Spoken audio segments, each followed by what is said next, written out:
Shalom, selamat sore semuanya.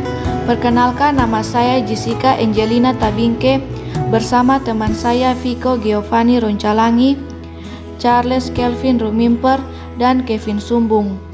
Pada kesempatan ini, kami akan mempresentasikan materi konsep manusia menurut kekristenan. Tapi sebelumnya, kami ucapkan terima kasih kepada Ibu Iske Juniartin Salinggo, MTH, yang telah memberikan kesempatan untuk mempresentasikan materi yang akan kami bawakan. Untuk presentasi materi yang pertama akan dibawakan oleh rekan kami, Charles Kelvin Rumimper. Shalom, nama saya Charles Kelvin Rumimper, Stambuk F44120017. Di sini saya akan menjelaskan materi kami yang pertama, yaitu pengertian manusia. Secara bahasa, manusia berasal dari kata manu dalam bahasa Sanskerta dan mens dalam bahasa Latin, yang berarti berpikir, berakal budi, atau makhluk yang mampu menguasai makhluk lain. Berikut ini adalah pengertian manusia menurut kesaksian Alkitab.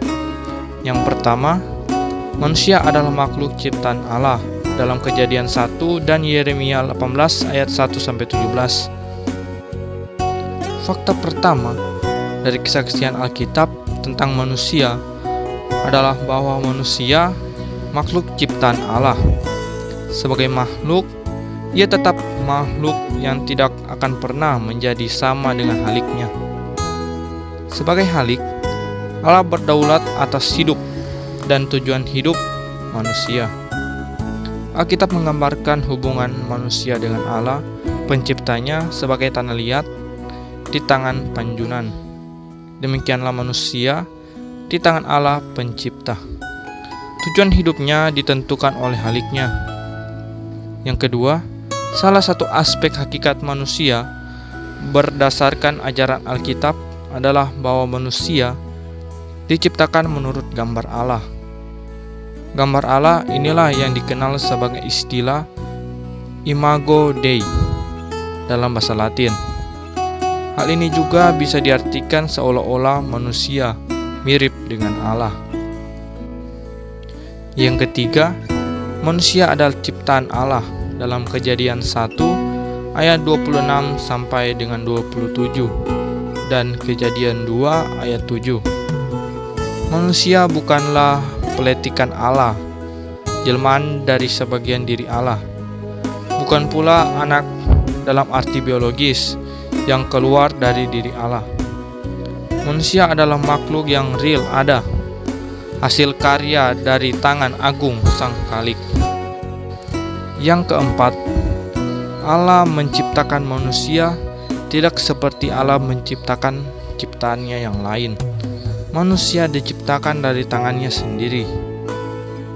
Yang kelima, manusia diciptakan melalui sebuah musyawarah dalam diri Allah dalam Kejadian 1 ayat 26 sampai dengan 27. Baik, di sini saya akan memaparkan materi tentang perbedaan manusia dengan ciptaan Tuhan yang lainnya. Allah menugaskan manusia untuk menaklukkan dan berkuasa atas alam semesta. Kejadian 1 ayat 28. Penguasa atas alam semesta memerlukan usaha keras manusia agar manusia itu mampu menundukkannya. Tetapi sebelum tugas menaklukkan alam semesta, Allah memberkati manusia dan melengkapinya terlebih dahulu dengan kemampuan yang dibutuhkannya. Jadi, manusia tidak hanya diberi kesempatan, tetapi juga kemampuan untuk menyelidiki, mengerti, mengolah, mengatur, dan memanfaatkan alam semesta. Tetapi manusia dipercayakan Allah tugas dan tanggung jawab untuk mengambil prakarsa dan berkarya demi kepentingan manusia itu sendiri dan makhluk ciptaan lainnya. Dan hal inilah yang membuat manusia berbeda dengan makhluk ciptaan lainnya. Terima kasih.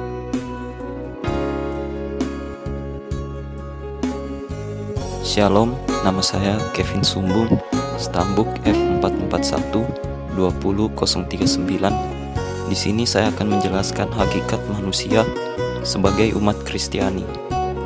Manusia menurut hakikatnya mencakup 3 hal.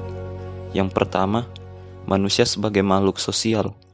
Manusia sebagai makhluk sosial menunjuk kepada kenyataan adalah tidak sendirian dan selalu dalam keterhubungan dengan orang lain dan berorientasi kepada sesama. Dalam Kejadian pasal 2 ayat 18, Allah Sang Pencipta mengemukakan bahwa tidak baik manusia seorang diri saja. Yang kedua, manusia diciptakan dan dibentuk oleh Allah. Dalam Kejadian pasal 1 ayat 26-27 dan pasal 2 ayat 7 dinyatakan bahwa manusia merupakan ciptaan Allah, bukan jelmaan sebagian dari diri Allah atau anak biologisnya. Manusia adalah hasil karyanya yang diciptakannya secara unik, berbeda dengan ciptaannya yang lain. Allah membentuk manusia dengan tangannya sendiri dan menghembuskan nafas hidup ke dalam hidungnya. Manusia dibentuk menurut rencana Allah. Yang ketiga, manusia adalah mandaritas Allah. Manusia diciptakan sebagai mandaritas Allah.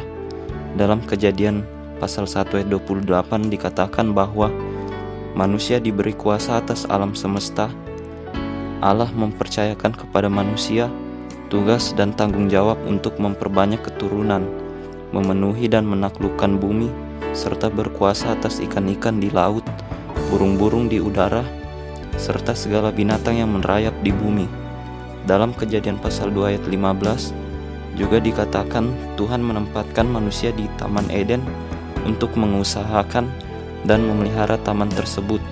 Dengan kata lain, Allah memberi mandat kepada manusia untuk mengusahakan serta memelihara alam semesta.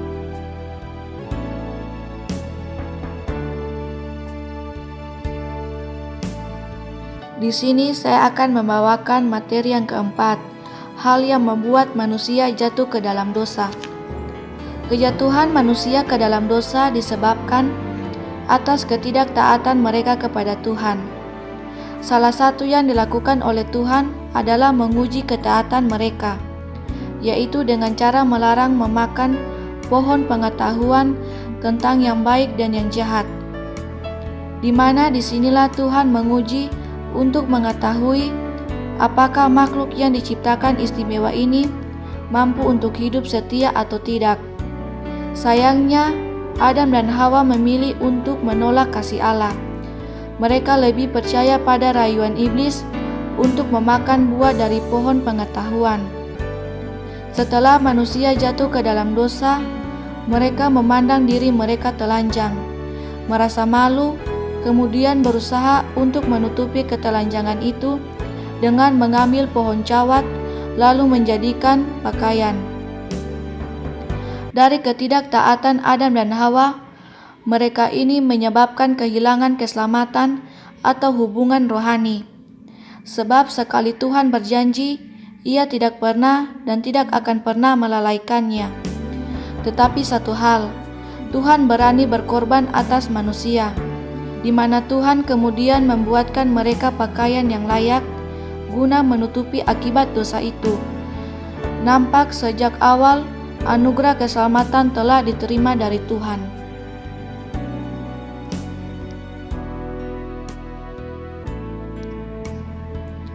Demikian materi konsep manusia menurut kekristenan yang bisa kelompok kami presentasikan. Kami berharap ini bisa bermanfaat bagi kami dan teman-teman semua. Mewakili kelompok 5, saya ucapkan banyak terima kasih.